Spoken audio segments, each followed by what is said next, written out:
Okay, this is Reconstruction Part 2, the second part of the Reconstruction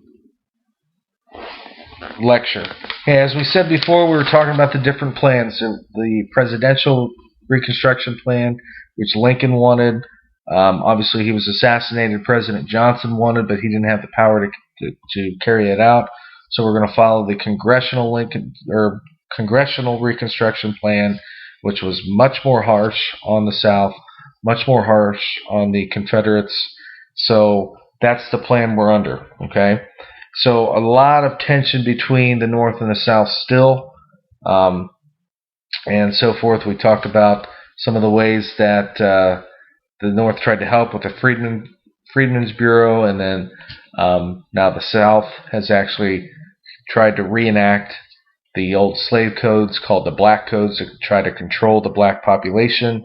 And then the radical Republicans actually passed a Civil Rights Act to nullify those. The problem is there was no power in the South whatsoever. So now we're going to continue on with this. And in 1865, after the Civil War, the Southern congressmen that were congressmen before the war and the senators actually tried to return to Congress. They actually held their own elections when the war was over, and they were trying to send these men to Washington, D.C., and Congress refused to admit them. The radical Republican-controlled Congress refused to admit them, and the question is why. Okay, Congress's reason was they were elected by former Confederates. They were our enemies. So why are we going to put these people in? Okay, that was their main reason. Why would we let these Confederates back into our government? Okay, we're going to have the same problems. Okay, but the real reason is, and here's what you got to remember, Congress, radical Republicans especially, were afraid of giving up their power. They believed that the Southern Democrats would reunite with the Northern Democrats, and then outnumber the Republicans.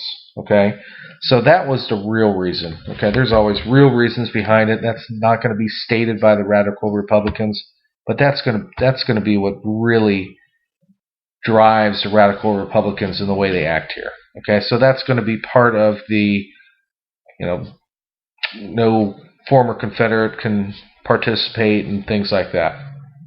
So they don't want to be outnumbered. Okay. Also, if you remember, the 3/5 compromise will be nullified now because of slavery is abolished.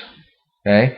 So the freed African Americans, the freed slaves, are now supposed to be full citizens in the United States, which would give the South more representation than they had before. Okay, the 3/5 compromise, going back to it, the South wanted more representation, but they didn't necessarily want to count the slaves as citizens, so they came up with this compromise that one slave equaled 3/5 of a citizen. So trying to drive up those representation numbers in the government.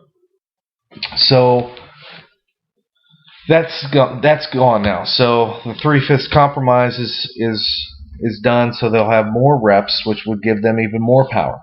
Okay, and then another reason is the Democratic Party would regain control of the government. So because they would be outnumbered. So that was their big fear. Okay, so a number of amendments will be passed. Okay, obviously the 13th Amendment, which actually freed the slaves. Okay, remember the Emancipation Proclamation, although a wonderful document and very important to the Civil War and to Abe Lincoln and to the war effort itself, but it didn't actually free the slaves. Okay, the 13th Amendment will actually free the slaves. Okay, and that's why that is important.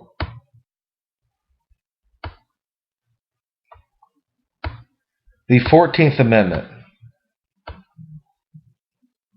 And this is actually the Citizenship Amendment, okay, also known as the Grandfather Clause. and it defined U.S. citizenship as all persons born or naturalized in the United States. So if you were born in the United States, you are now a citizen. Okay, and this still exists today. You'll hear about it in the news, or if you pay attention, we still have a lot of controversy going on, especially in our bordering areas with Mexico, where we'll have illegal aliens come over, and if they have kids, then that child technically is a U.S. citizen. Okay, if they are born right across the border in Texas or California or Arizona or wherever, if they are born a foot across the border, they are U.S. citizens. Okay, and this dates back to the 14th Amendment. So that becomes important as well.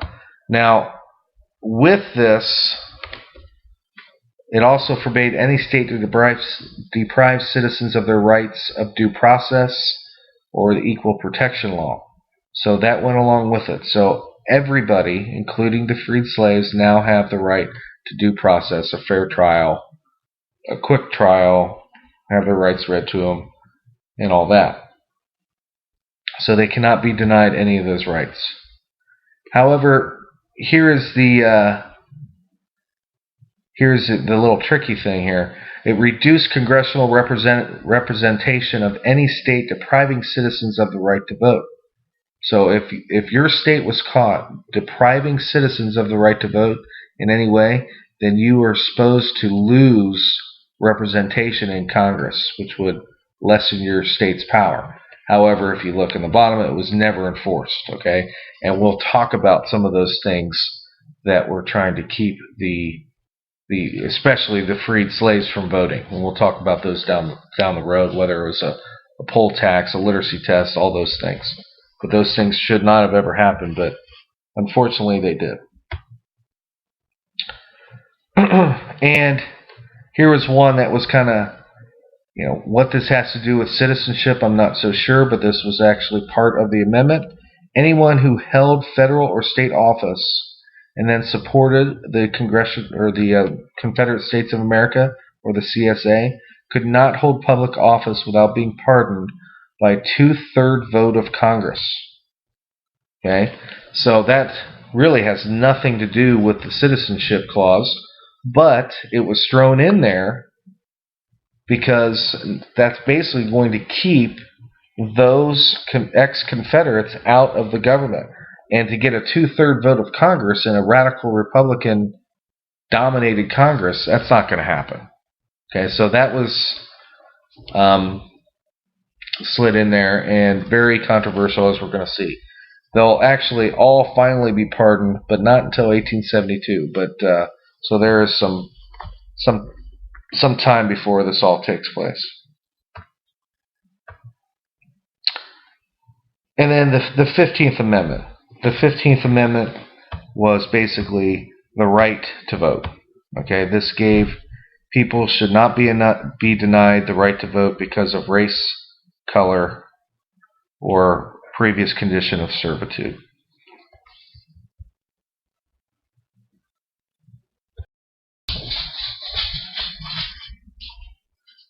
Okay, the 15th Amendment, going back, is the people should not be denied the right to vote.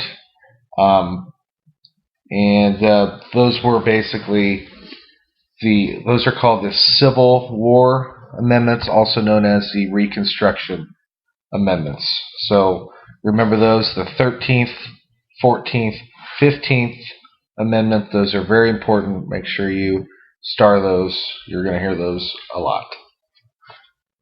In 1866, we'll have a congressional election.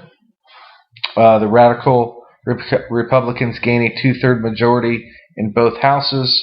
This is important because now they can override vetoes, and they will officially pass their Reconstruction Act, even though they've been acting on this already.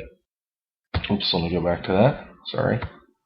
So they can now override all vetoes, and they will use this to pass their Reconstruction plan. Okay? And the official act will go through in 1867, sponsored by the Radical Republicans. It'll change a bit. Johnson will veto it. Doesn't matter. It's overridden. In fact, Johnson's vetoes, he actually has 29 vetoes during this time period. 15 of them are overridden by Congress. That is still a record today because of the two-thirds majority. Okay. Basically, what goes on with the Reconstruction Act, 10 southern states rejected the 14th Amendment because of that clause I told you about, that clause that we discussed, where they had to get, if they wanted to run for office and they were a former Confederate, they had to get a two-thirds vote in Congress, which there was no way that was going to happen. So 10 states rejected the 14th Amendment. 10 southern states rejected that, and they were divided into 5 military districts, and I'll show you a map of those here in a second. And so basically they're going to be controlled by the military, and that was part of it. They had to ratify, states had to ratify the 14th Amendment to be readmitted into the Union, which kind of just threw all those radical Republican Reconstruction ideas into that amendment. That was going to help them stay in control and stay in power.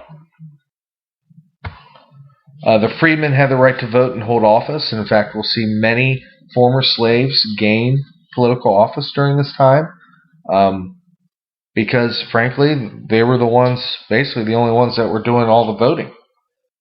Okay, the freed slaves were doing most of the voting down south. Okay.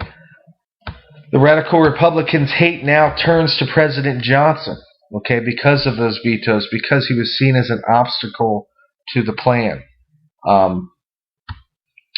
He opposed many of those things, okay, and you can see this political cartoon that was drawn during that time. He opposed radical Reconstruction. He was a Southern Democrat and should not be trusted. He vetoed several of their programs, including the 66 Civil Rights Act, the Freedmen's Bureau, Reconstruction Act. He vetoed all those things. So he was seen as an enemy of the radical Republicans. So now they're going to go after him. Okay, and in that last one right there, the Tenure of Office Act, that's going to be the bait that gets him. Okay. In 1867, Congress passed a law that stated that the president cannot fire or dismiss important civil officers without the consent of Congress. Some of these men were actually appointed by the president. So if the president even appointed you, he wasn't allowed to fire you without approval for Congress. Well, this obviously takes a lot of power away from the president. And Johnson did not like that whatsoever. Okay, so this was going to be the bait. Okay, and it comes down to that man in the top corner. That is Edwin Stanton, and we'll discuss that in 2 seconds.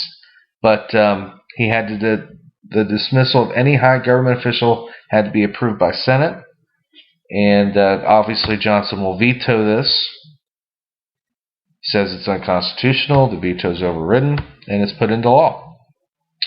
President dismissed Secretary of War Edwin Stanton. They were upset at each other.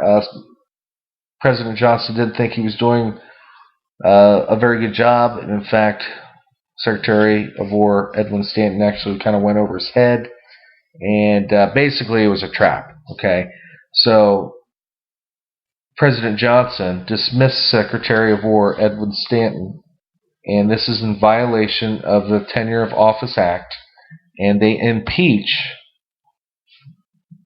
President Johnson. Now, very important point on impeachment. Impeachment does not mean that you're removed from office. Okay, it's very important that you know that. Underline it. Star it in your notes. Impeach does not mean you're removed from office. That just means that there are charges brought up. Okay? And in this case, a trial was held, and Johnson actually avoided removal by one vote. Okay, the trial's held in the Senate, and then when they counted the votes in Congress, they were one short of getting a 2/3 majority to oust him out of the presidency. So Johnson will actually remain in office until the end of his term, but obviously very ineffective after that. When he left the presidency, Johnson will actually be reelected into the Senate from Tennessee in 1874, and gets a big standing ovation as he walked into the Senate chamber, recognizing him for his important role after the turmoil of Lincoln's death. But as far as the impeach goes, he was not removed from office. That's very important. Okay, we've had 2 presidents that have been impeached. Obviously, President Johnson, and then President Clinton was also impeached. Neither one has been removed. Okay, a lot of people will say that President Nixon was impeached. He was never impeached. There were no charges ever brought about against him. So those are our 2 impeached presidents right there. So that is Reconstruction. Okay, hopefully you're getting the different plans and how it all boiled down and what it was really about. Okay, for the radical Republicans, it was really about controlling the government. And this causes a lot of hard feelings between the North and the South. And in some places of the South, this still exists today. If you go down south and in some parts, it's still there. So hopefully you're getting the idea that this created a lot more problems than maybe Lincoln's plan would have.